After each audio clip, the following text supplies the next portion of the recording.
Okay, this morning I'm going to bring to you our Black National Anthem. It'll be sung by Sergeant Sean Garrison, who's an officer with the Hammond Police Department.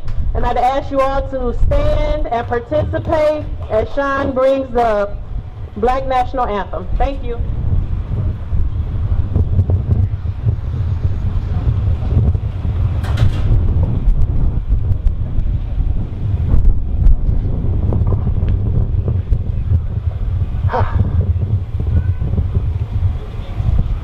Lift every voice and sing till earth and heaven ring with the harmonies of liberty.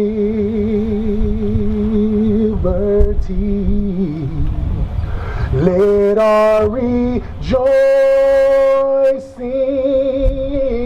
rise high as the listening skies. Let it resound loud as a rolling sea. Sing a song full of the faith that the dark past has taught us. Sing a song full of the hope that the present has brought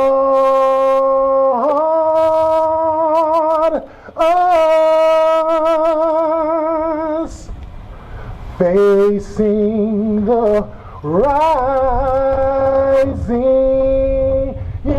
sun of a new day begun. Let us march on till victory. Let us march on till victory.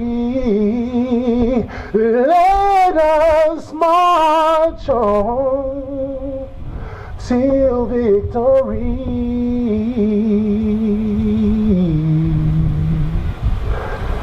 is won.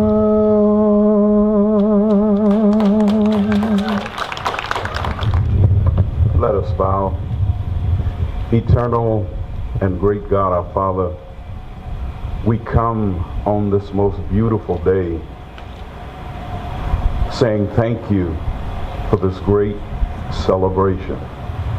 Lord God, you never cease to amaze us as you allow us to share this time and this hour of observance. We're grateful, Lord God, that your magnificence has shined through, not only to allow us to celebrate locally, but you're so great, you've given us a national holiday, and we say thank you. We bless your name. We pray your presence in this place be a blessing all this day. In Jesus' name we do pray. Amen.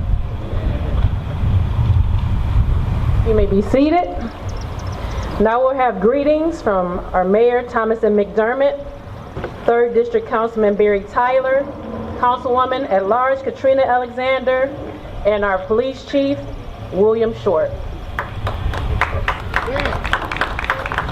Thanks, Tanisha. Before I get started, I want to recognize the elected officials in attendance and thank them for being at our first annual Juneteenth celebration. I want to start with my date for the day. She's our Lake County Circuit Court Judge, Marissa McDermott. Honorable. Thank you very much, honey. Our at-large councilmen, all three of them are here. I'd like to recognize Councilman at-large Dan Spitali. Good to see you, Councilman. Councilwoman at-large Katrina Alexander. Thank you very much, Councilwoman. And I see her back there, Councilwoman at Large Janet Vanez. Thank you very much for being here, Councilwoman. Also, I would be remiss if I did not recognize our 3rd District Councilman, our host Councilman, Councilman Barry Tyler. Thank you very much, Councilman. I want to start off with an apology. I was under the impression that we were going to hold this celebration in the brand new MLK, the Freedom Plaza, and we had some unexpected difficulties that we need to resolve. But this is the last year we're going to do Juneteenth celebration down here. This is the first annual, which means we're going to be doing this every single year on Juneteenth. And next year and every year thereafter, we're going to be down there at Freedom Plaza, which is where we should be. We did a major upgrade to this park a couple years back, thanks in large part to the host councilman who helped us out a lot. We added a lot of amenities to it, and I want to celebrate in the newest parts of MLK Park. Before we started this process, when you went through MLK Park, there was one small little plaque with MLK's face on it. It was right over there. And now when you walk around this park, you see quotes from MLK, you see inspirations that he's provided to other people all around this park, and it's something that I'm very proud of as the mayor of Hammond, and I want to make sure that we do the Juneteenth celebration in the nicest part of our MLK Park. And the only time we get to really, thank you, the only time we really get to recognize this park other than Juneteenth is in the MLK's birthday in January when it's 0 degrees and we have a couple dozen people that walk from here over to the Hammond Civic Center. So it's great to add Juneteenth to the list of activities we do in this great park, and it's something I'm proud of. As your mayor, the mayor of a diverse city, I'm proud that we led the way in creating Juneteenth. We started it last year, was our first annual Juneteenth Day of Remembrance. Basically, we gave all the city employees the day off, and then a year later, the federal government follows suit and makes it a national holiday. So I want to thank all of our leaders that did such a great job in recognizing this day. And I know we all know what it's about. It's about the day in 1865 when Union Major General Gordon Granger of the Union Army read federal orders in the city of Galveston, Texas. The proclamation stated that all slaves in Texas were now free 2.5 years after President Lincoln signed the Emancipation Proclamation. 2.5 years it took for that information to work its way deep into the South. Not just deep into the South, about as far south as you could go and still be in the United States. And it's something that's worthy of celebration, it's worthy of a national holiday, and I find it interesting, I consider myself fairly well educated.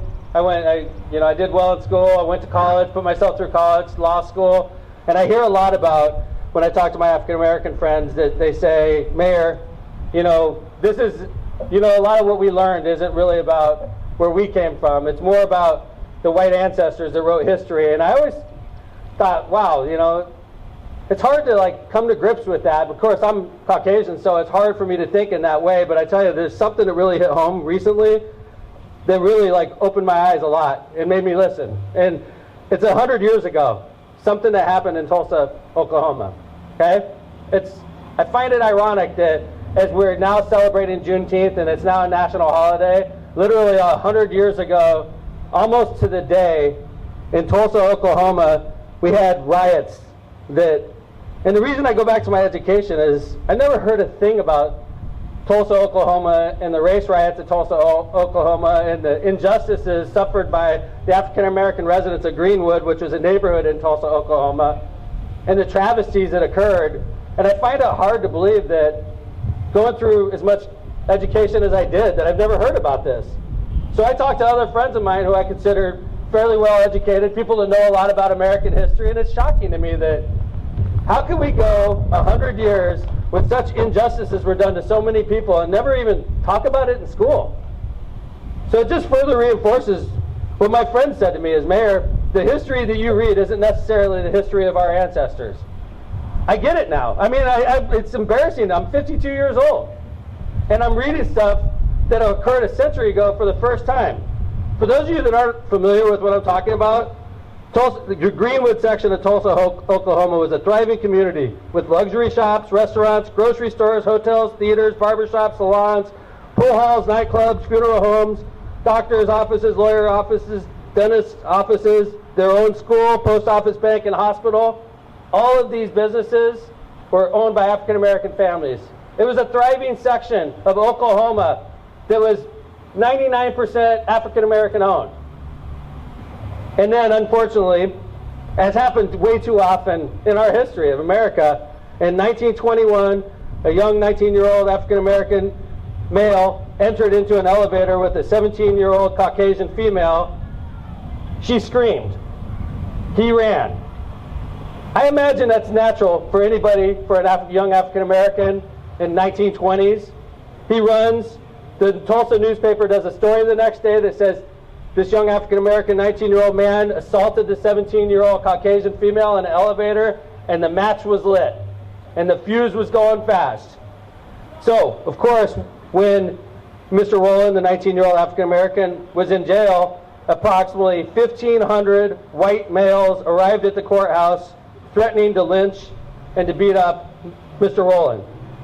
Of course, a lot of African American men arrived to protect Mr. Rowland, and that was it. A riot broke out, and by dawn, thousands of Caucasians entered Greenwood and started looting, burning businesses and homes over a 35-block square area. The National Guard was activated by the governor. The governor declared martial law and began arresting thousands of African Americans. By June 2nd, 3 days later, 6,000 African American Tulsa residents were under armed guard at a local fairgrounds awaiting to be released to a Caucasian.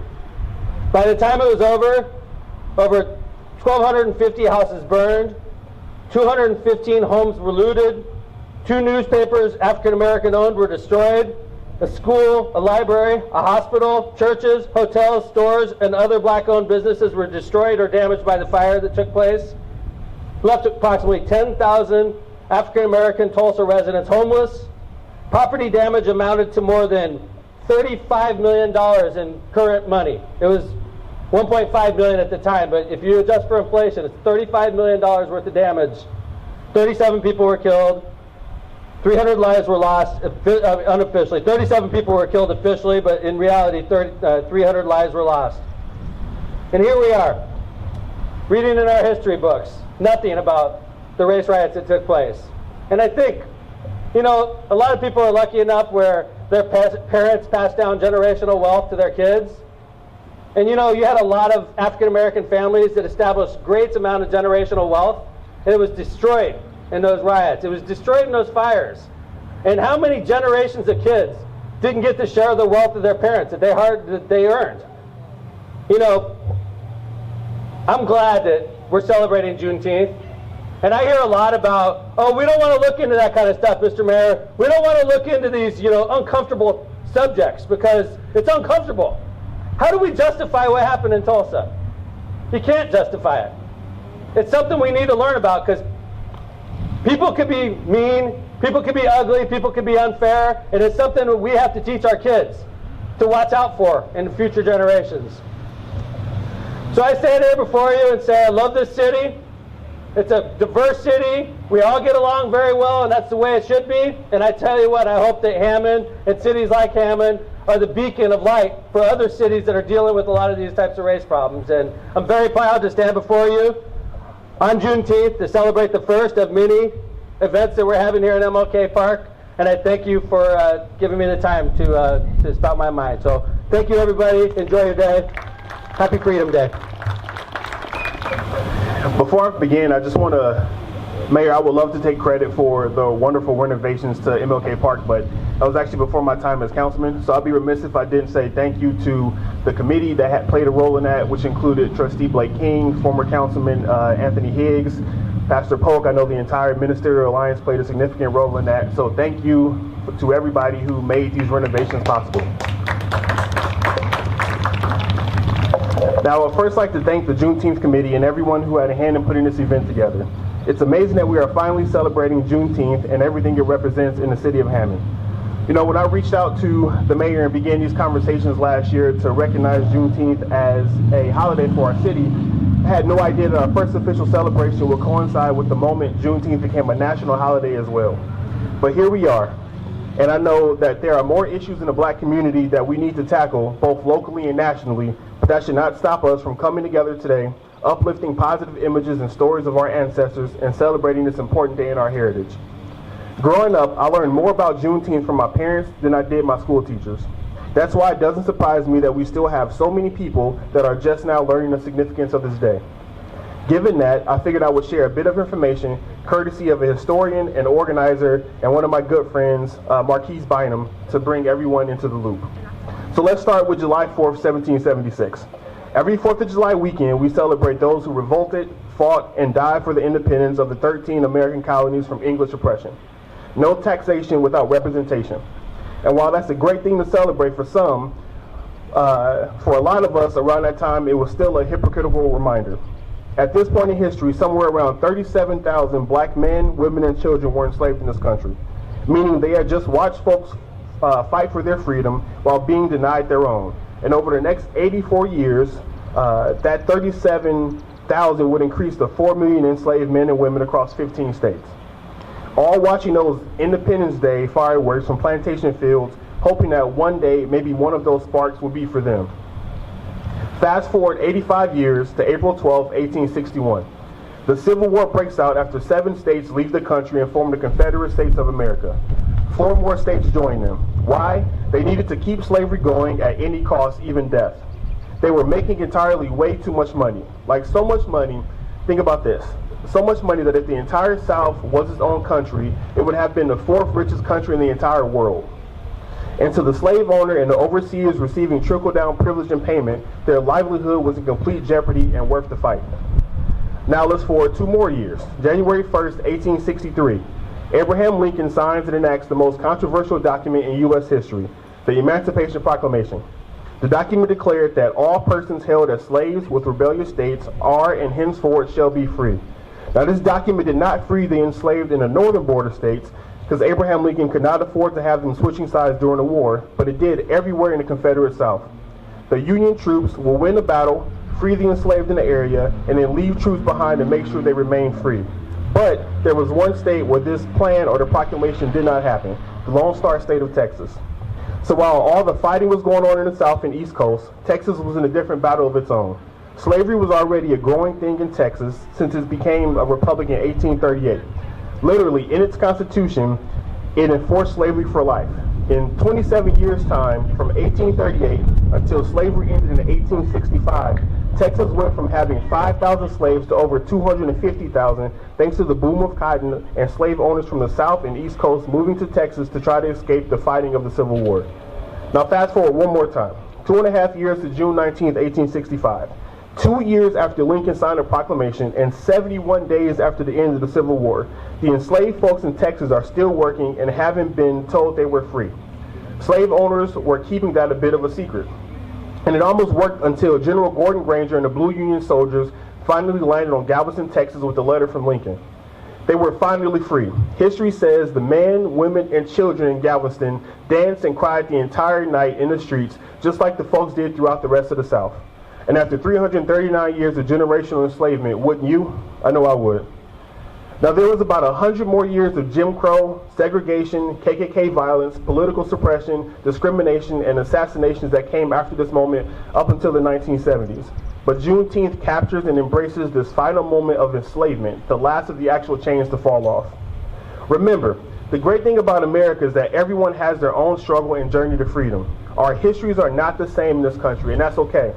We are capable of recognizing, learning, and appreciating that diversity and how we are still somehow progressing and making it work. Now, we aren't perfect at this, and a lot of us are reminded of that when we try to celebrate different aspects of our identity, our pieces of who we are that intersect with one another. Some people want you to believe that you have to pick sides and every issue is black or white. But the history of our country says otherwise. It's the combination of the celebration of our differences as well as the identifying of our commonalities that really drives this country forward. So in the same way we celebrate colonial American freedom on the 4th of July, we can officially celebrate Juneteenth as Black Independence Day and then turn around and do it again on the 4th if we choose to. So thank you again to the committee for putting this event together and for all you being here today. I'm looking forward to a joyous, peaceful celebration, not just today, but here from every single year from here out. All right, thank you. Good morning, everyone. I'm going to say it again because I feel like I be at church. Good morning, everyone. Good morning. Come on, y'all. Don't be dry on me this morning. We're here to celebrate. So this year's Juneteenth is more than a special holiday. It's historic because it's the first time for our country to celebrate Juneteenth as a federal holiday. So today, we make time to take the opportunity to educate and acknowledge the strides that have been made since my ancestors were freed, as well as illuminating the need for ongoing and pointed discourse needed to address the history, the current race relations and social justice status in our country. Like our historic Juneteenth moment, we stand here because of so many others that have paved the way for me to make history. 150 years after June 19th, 1865, on January 1st, 2020, I became the first African American council at large and the first African American female to the Hammond Common Council.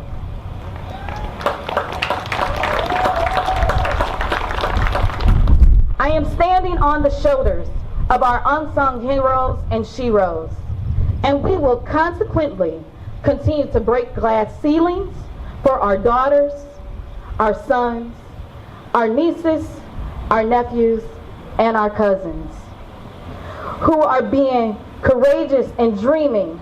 As we can see, dreams do come true, and blessings continue to come down. We cannot stop at this momentous occasion, but we must continue to press on for justice in policing, voting rights, and getting all history in our schools. We cannot erase history as people have tried to by tearing down monuments, but we can continue to make history and make things become better for all. I want to thank you for coming to this first Juneteenth celebration in the city of Hammond. I want to thank the committee. I want to thank Mayor McDermott, my colleagues, and everyone that has played a part in the history that we celebrate. I do want to leave you with this scripture. Galatians 5:14. Love your neighbor as you love yourselves. Continue to love everyone. That's what's going to continue to bring about the changes. We all bleed the same color. It's not about race. It's about continuing to strive for a perfect United States and a perfect world. Thank you. Good morning, everybody.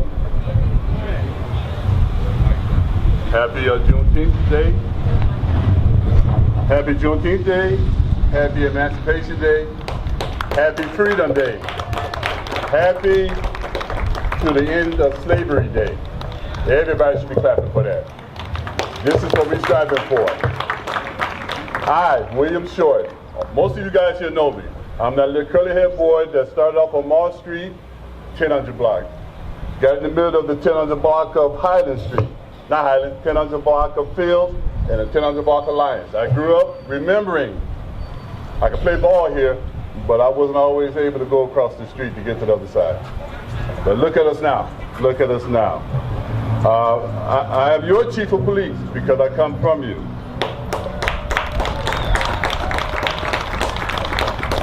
I want to welcome you to Hammond's first Juneteenth celebration. I hope you find freedom, love, and respect.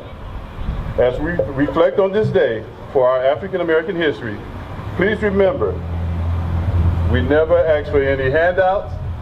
All we ask for is to be treated equal. Thank you.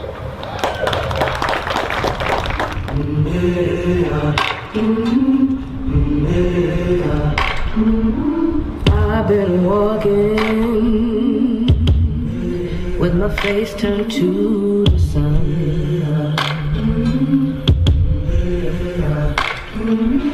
weight on my shoulders, a bullet in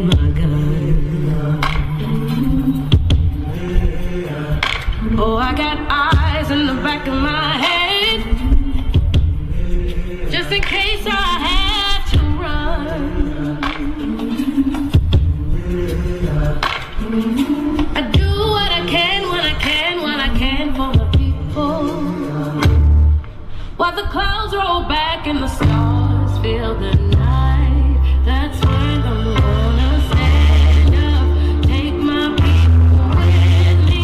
Together we are going to a brand new home, far across the river. Can you hear freedom calling, calling me to answer? Gonna keep on keeping on. I can feel it in my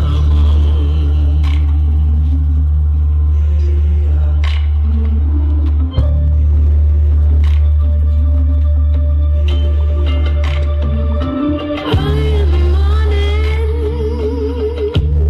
before the sun begins to shine, we're gonna start moving towards that separating line. I'm waiting through, you know I gotta make up mine. And I don't mind if I lose any blood on the way to salvation. And I'll fight with the strength that I got until I die. So I'm gonna stand up, take my people with me. Together we are going to a brand new home, far across the river. Can you hear freedom calling, calling me to answer? Gonna keep on keeping on.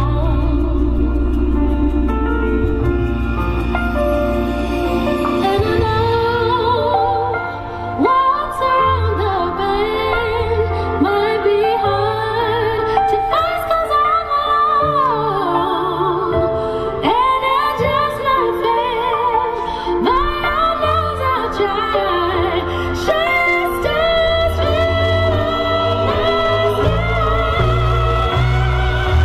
stand up, take my people with me.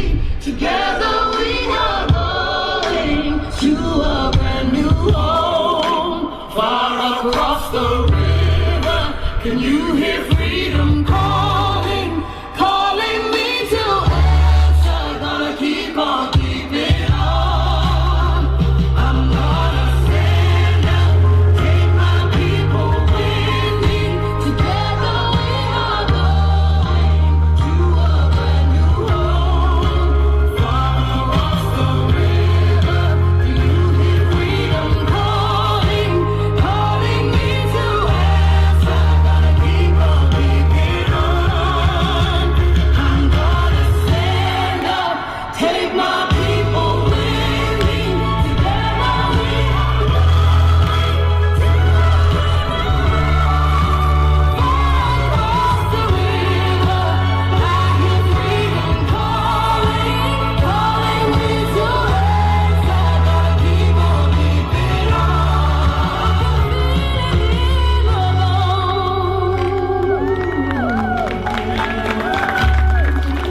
I go to prepare a place for you. I go to prepare a place for you. I go to prepare a place for you. I go to prepare a place for you.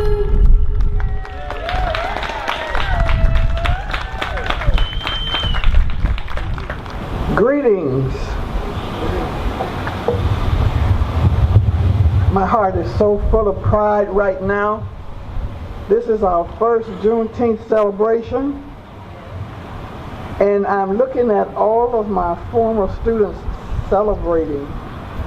Katrina, Barry, Tanisha, Andy. These are people that I sat in the classroom and watched grow.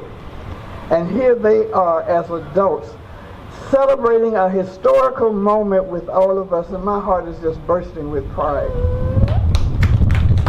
And I'm sure there are some others out there that I don't see right now. I don't see as well as I used to at my old age. My job today is to share with you the history of Juneteenth. In August of 1619, a ship settled on the shores of Fort Monroe in Hampton, Virginia. An English nobleman by the name of Robert Rich unloaded approximately 20 African captives off the White Lion ship.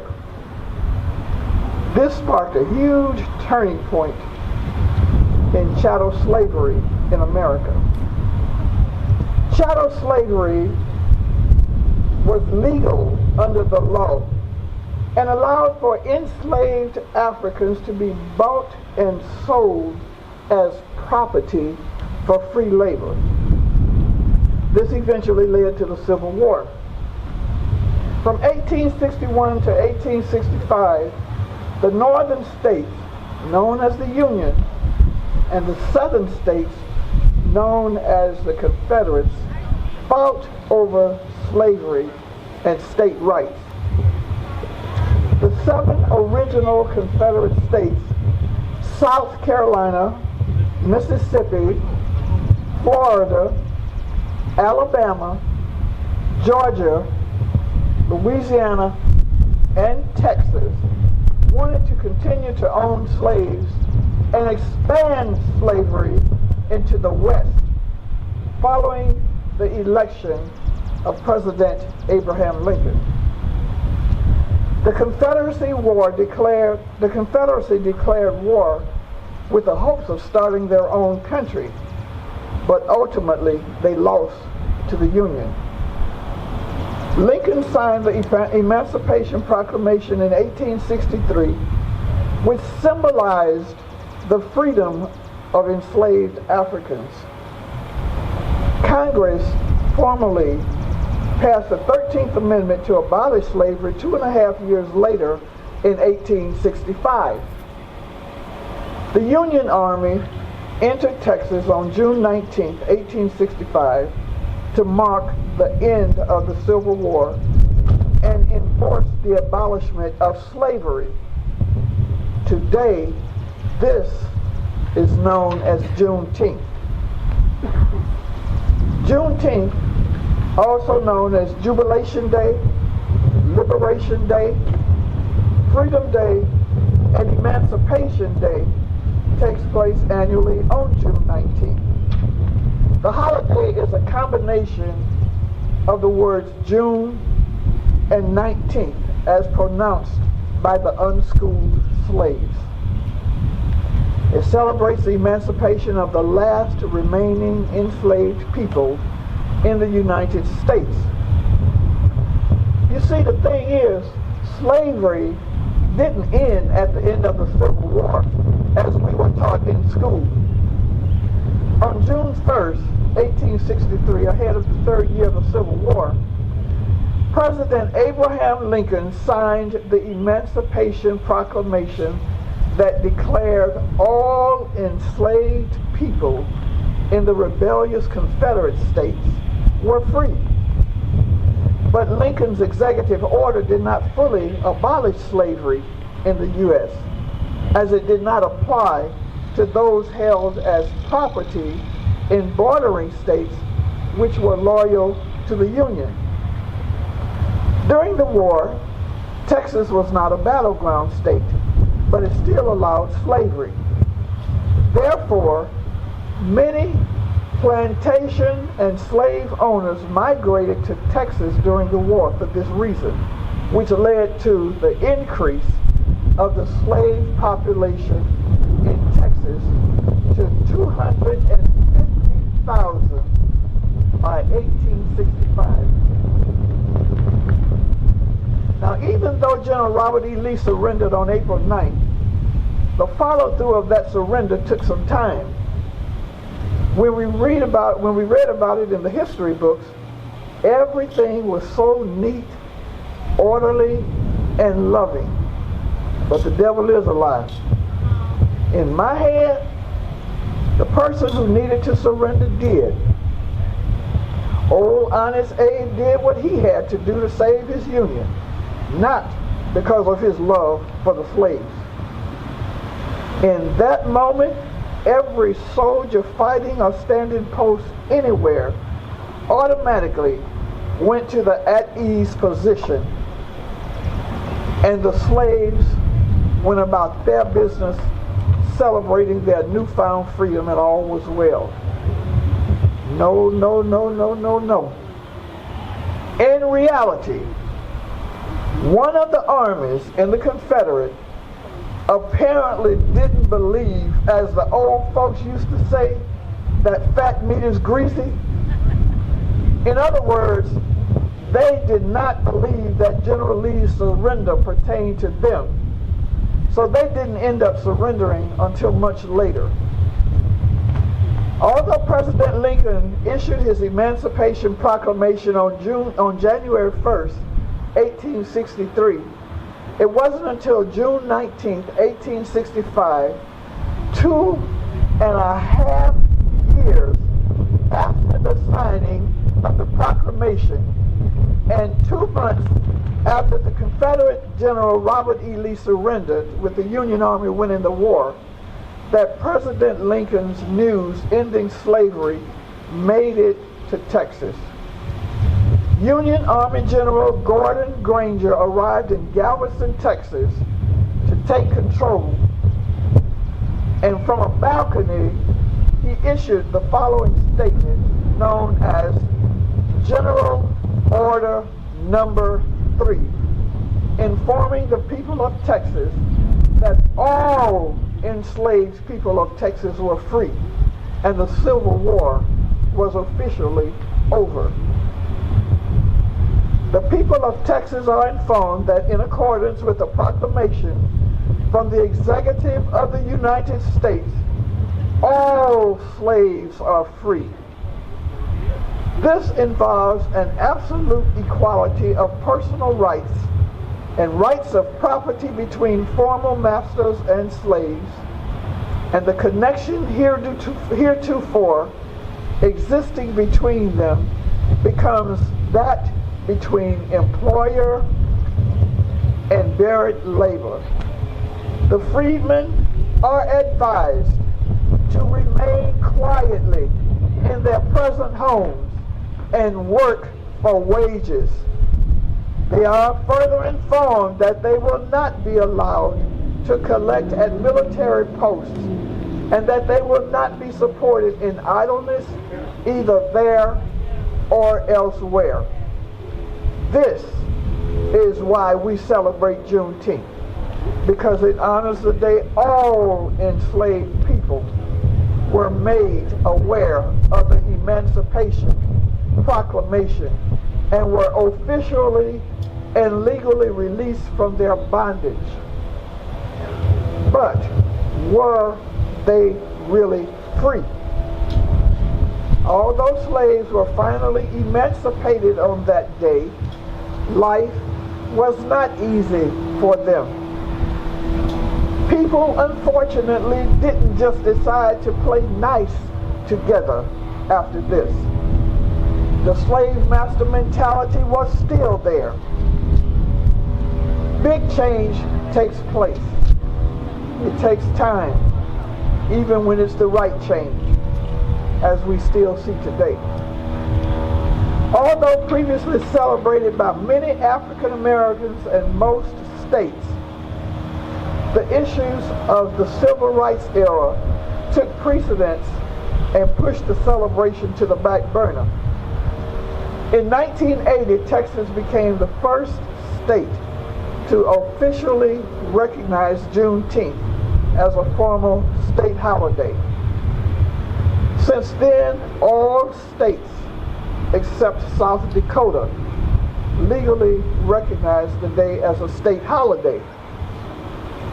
With circumstances we are witnessing today, Juneteenth is alive and well and ready to be known, acknowledged, and celebrated once again, and rightly so. Juneteenth marks a true Independence Day for our beautiful, diverse country, because unlike the 4th of July, June 19th was a proclamation of freedom for all people not just some.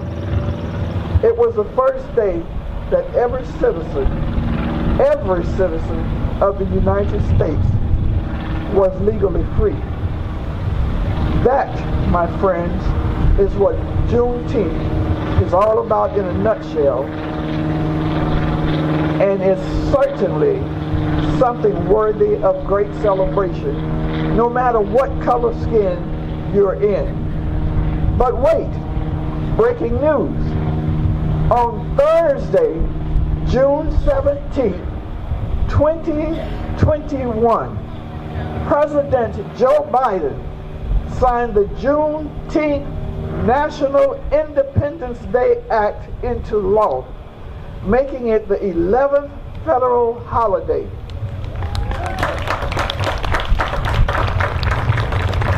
The bill was sponsored by Democrat Representative Sheila Lee Jackson of Texas, Republican Senator John Cornyn of Texas, and Democrat Senator Ed Markey of Massachusetts.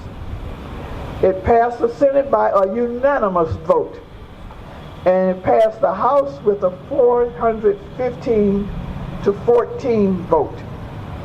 The 14 dissenters were all Republicans. As of today, only a handful of states observe Juneteenth as a paid holiday, and only one state, South Dakota, does not recognize it at all as a holiday. An unknown writer once said, "History is not there for you to like or dislike. It is there for you to learn from it. And if it offends you, even better, because then you're less likely to repeat it. It's not yours to erase. It belongs to all of us." Now, those of you who know me know that I never pass up an opportunity for a teaching moment. And since this is one of those moments, let me say this.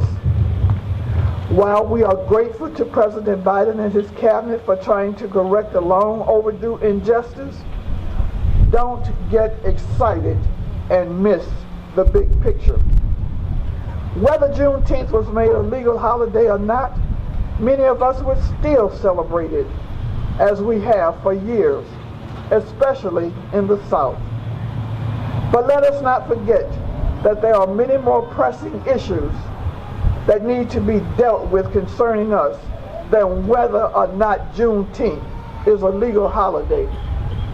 And if all the Republicans combined in the House and the Senate, except 14, were on board, you better realize that there is a hidden agenda in the making. So stay woke before you wake up to a nightmare. And I'd be willing to bet it will surface as something to do with voter suppression. And they'll say, "We legalized Juneteenth for you. What more do you want?" Think of it like this. If a dog is chained up and his master throws him a bone every now and then, he may be satisfied while he's eating the bone, but the end result is he's still chained up and can only do so much because his freedom is still limited. Happy 156th Juneteenth. Sierra and Shalonda will be coming now for our awards and presentation.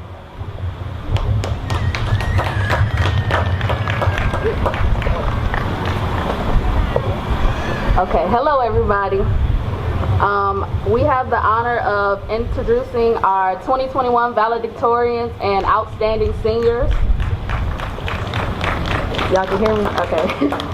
Okay, the first student is Kayla Dent. She is a graduate of Hammond High School, and she also attended the Area Career Center University, where she received her associate's degree. And she will be also attending Purdue University in West Lafayette, majoring in pharmacology to become a traveling pharmacist.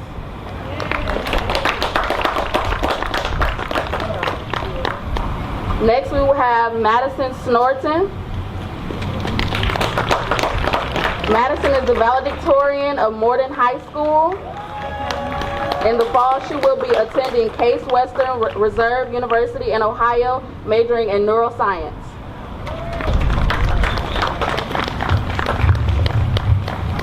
Next, we will have Jamarion Evans.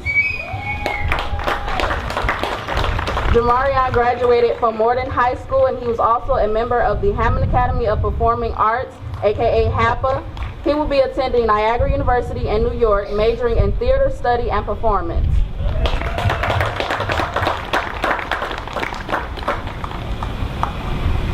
Next, we have Sharday Holmes. Sharday is the 2021 valedictorian of Hammond High School. She will be attending Tuskegee University in Alabama, majoring in nursing.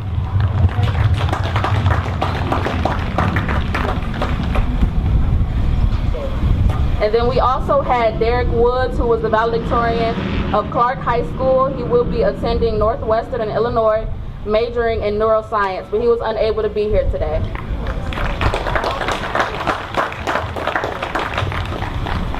Hello everyone, my name is Shalonda Jones. I am a member of the Roland Parish Scholarship Committee. On the phone right now is Mr. Roland Parish. I don't know if you all will be able to hear him, but we gave away $12,500 in scholarships to 5 students from Hammond this year. 2 of whom are actually standing here. Ms. Sharday Holmes and Ms. Snorton are the 2 scholarship winners that are a part of the group that we gave money to. Mr. Parrish found out about the other 3 valedictorians and would like to give you all also a $2,500 scholarship. So on the phone, I'm hoping that you all can hear him. He'd just like to say a few words. Roland? Okay, first, thank you, Ms. Yolanda Jones. Greetings to the mayor, to Chief, any clergy and pastors that we have, and to the committee, the Juneteenth committee, and the scholarship committee. This is a great day for the community, and I'd like to send a shout out to the community, my community, where I grew up. On Juneteenth, awarding these scholarships to young people is continuing the dream that their grandparents and maybe their great-grandparents had when they came from the South.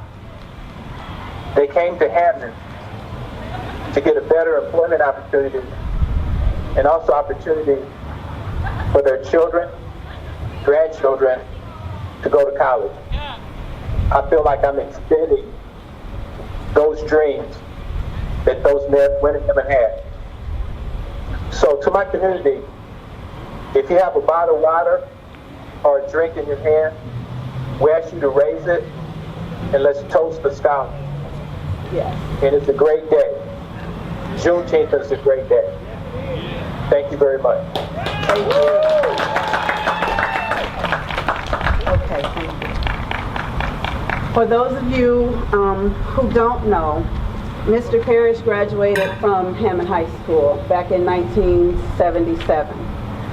He went on to Purdue University on a full track scholarship, graduated with an engineering degree, and then opened up his own McDonald's, a franchise. He currently now owns 27, 28, let's just say over 20 McDonald's, 28 McDonald's in the Dallas-Fort Worth area. If you happen to go to the airport, those are his McDonald's as well, and he lives there in DeSoto, Texas. Ordinarily, we have scholarships that we give away every year. $10,000 to 4 recipients, $2,500 each. This year we gave away 5. In the past, we've given away a little more. And his whole ideal of thinking is, at the end of the day, it's all about giving students money to go to school. because you guys are valedictorians, he wanted to celebrate you. Even though, you know, we didn't get a packet or anything from you all, he still wanted to congratulate you all on your achievement. So before you all leave today, I need to get your names, addresses, and phone numbers so that, and the schools that you're attending with your student ID, so that he can write out a check, mail it to you, that you guys will have that. Now, for the parents of these young men and women that's standing here, every year we have a banquet that's free. Mr. Parrish pays for that, and he pays for people in the community to come and participate to celebrate these students. Last year and this year we were unable to do so because of the pandemic. But next year, God willing, we'll be able to have the banquet. You all are invited to come to the banquet so that you can be celebrated. He's asking that you all come every year after that for free, and he gives you all money to help you out with school while you're still there. If for some reason you graduate, he's going to give you money towards your student loans. So all we need you to do is just show up and be seen. All right? Thank you, everybody. Before I get started, when somebody comes from Hammond and turns out to be a great success in life, and then they go on and establish dozens and dozens of McDonald's franchises all across Dallas, and they call back and they give back to their community, isn't that what it's all about? So one more time for Mr. Parrish. What a wonderful gift. Proclamation by the Honorable Thomas M. McDermott, Jr., Mayor of the City of Hammond, Indiana. On January 1st, 1863, President Abraham Lincoln issued the Emancipation Proclamation, setting in motion the end of slavery in the United States. And whereas the Civil War ended with the surrender of General Lee at Appomattox Courthouse on April 9th, 1865, and whereas the people of Texas were informed of the Emancipation Proclamation by Union General Gordon Granger on June 19, 1865, more than 2 years after the President signed the proclamation. When reading General Order Number 3, he announced that by executive of the United States, all slaves are free, setting free over 250,000 slaves in the state of Texas alone. And whereas Freedom Day is the oldest known public celebration of the end of slavery, better known as Juneteenth in the United States of America, it is considered the true Independence Day for African Americans across the United States. And whereas Juneteenth is a day of reflection on what has happened since the year 1865, and to celebrate the cultural achievements of African Americans, it reminds each of us of the precious promises of freedom, equality, and opportunity which are at the core of the American dream. And whereas acknowledging the national crisis on the issue of race and effective community policing, it is important to observe Juneteenth now more than ever before. As such, the City of Hammond stands in solidarity with our African American community and will close Hammond City Hall in observance of Juneteenth. And now, therefore, I, Thomas M. McDermott, Jr., the Mayor of Hammond, Indiana, hereby proclaim June 19, 2021 as Juneteenth Day in the City of Hammond, and I urge all citizens to celebrate with reflections of the past, calm, peaceful celebration of the present, and prayers for the future. Congratulations, and thank you for attending our ceremony. I just want to thank first Mayor Thomas M. McDermott Jr. for coming out today and giving his greetings. I want to thank Councilwoman at Large Katrina Alexander. We would like to thank 3rd District Councilman Barry Tyler Jr., Cheryl Fritz Brown, Amanda Jones, DJ Shue, Sergeant Sean Garrison, Pastor Herman A. Polk Sr., the high school honorees and their families, and the entire Juneteenth committee. I'm not going to name all of our vendors and food trucks, but I just want to say thank you to each and every one of you for coming out today. Please don't leave. We have music, food. This is not the end of the event, so please stay and enjoy yourself, and we thank you all for coming out today.